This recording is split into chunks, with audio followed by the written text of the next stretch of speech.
everybody. This is Becky Liggero for CoinGeek.com. I am here with Nicolas Wellinger of the BSV Association. We are here in Nigeria, at Digital Nigeria. Really nice to see you here, Nico. Is my favorite surprise of the whole trip. So tell me, what brings you all the way from Zurich here to Nigeria?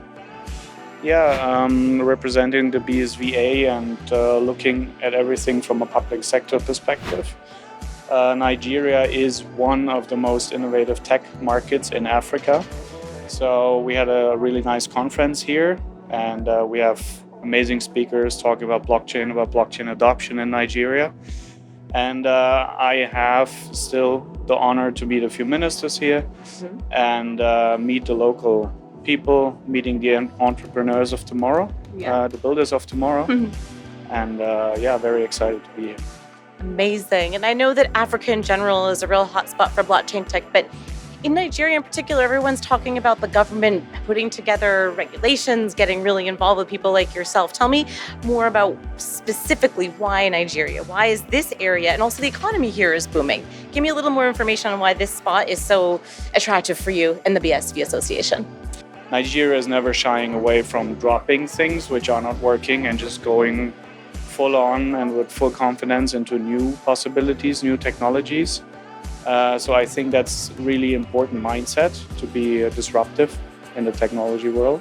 And on top of that, they are very excited about tech. They're excited about new things. They're very excited about the educational programs that we are rolling out here. So I think we just need to take this momentum and work on it. And as many of the speakers said today, they want to be the leapfrogs in Africa. Yes. And we're here to support that movement. Outstanding. And I know that Africa and Nigeria is not your only focus at the BSV Association, and you're jet setting all around and doing lots of really cool things for the association. Can you just give us a summary of your role and what you're looking to accomplish over there? It's basically just making sure that we understand the public sector market as a whole globally. We have key markets, obviously the Americas, Europe, including Switzerland and the UK. And we're trying to understand what are the problems there that we need to solve with our tech. And we also work closely with policymakers. We want to understand how regulations need to evolve over time to allow us to compete fairly, but at the same time to give a certain frame of security for our users to use our tech with a good conscience and have fun doing so. Outstanding. Well, amazing to see you here, Nico. Thank you so much for sharing your expertise with me and what you're doing at BSV Association. Thank you. Here with Lise Li of the BSV Association. And I know that you've just come from Dubai and now you're here and you're from China and you have all sorts of points of view of what's going on with blockchain. So it's great to have you here. But this is your first time in Africa. Tell me your impression of your experience in Nigeria so far. Yeah, thank you, Becky, for having me here today. And yes, this is my first time in the mainland Africa. I used to travel to Mauritius, but it's an island. But here, I just feel so surprised to see how green this country is, especially in Abuja, this new city. I heard that this city is only like 30 years old, and it's already become recently become the capital city. And I see this city is very new, very civilized. The conference is very well organized. It breaks all those stereotype ideas of Africa, and especially in Nigeria. So far, I feel so good. I just finished my panel with lots of good leaders in the technology space. So far, all good. Amazing. I loved your panel. And you made a really cool point in your panel saying that there are two areas where digital technology, two sectors that is really going to impact. So can you describe to our audience what those two areas are?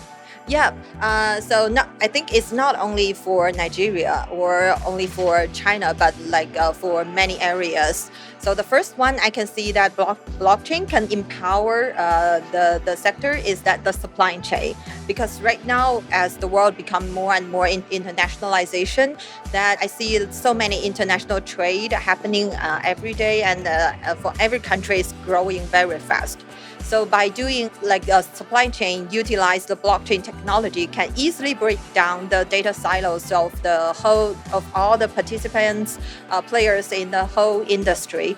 And the second one is digital payment. Yeah, because digital payment, for China is one of the leading countries in the digital payment. And surprisingly, that if a foreigner travel to China, then they will realize that there is no cash. There's no way that you could use cash anywhere.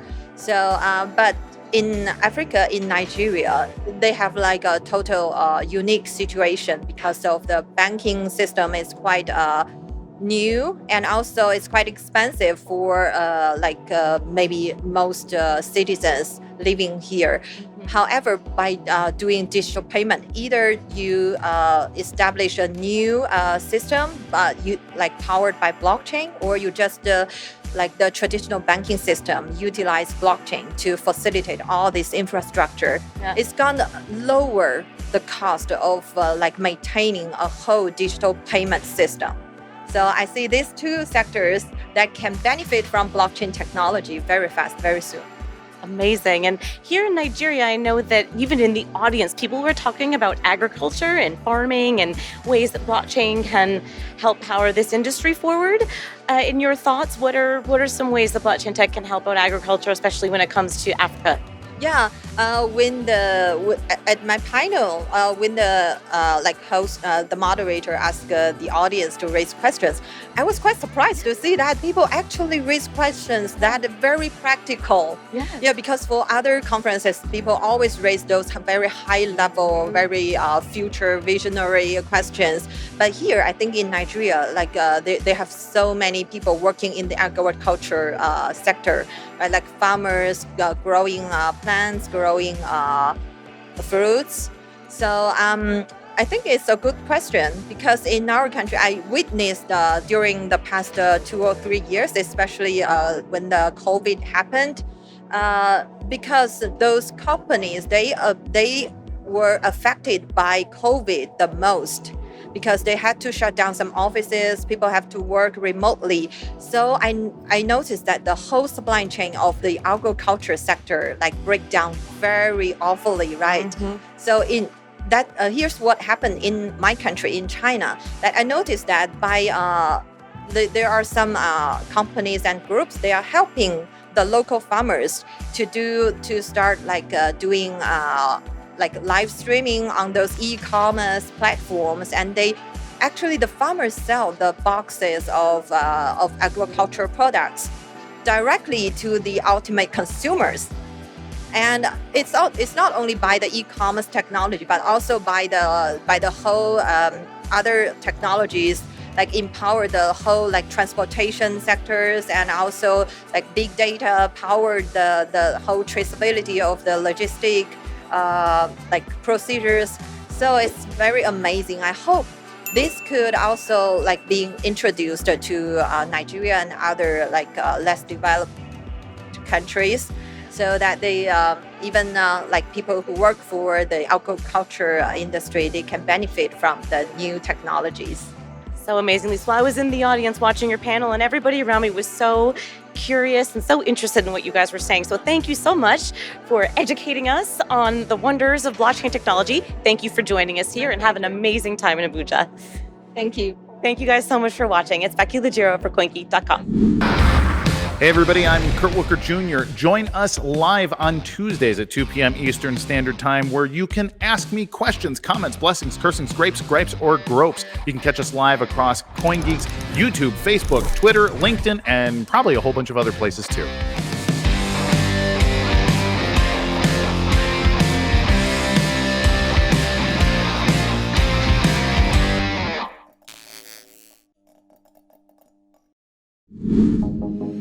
Bitcoin mining, Bitcoin wallet, blockchain, stablecoins, MetaNet, the evolution of money.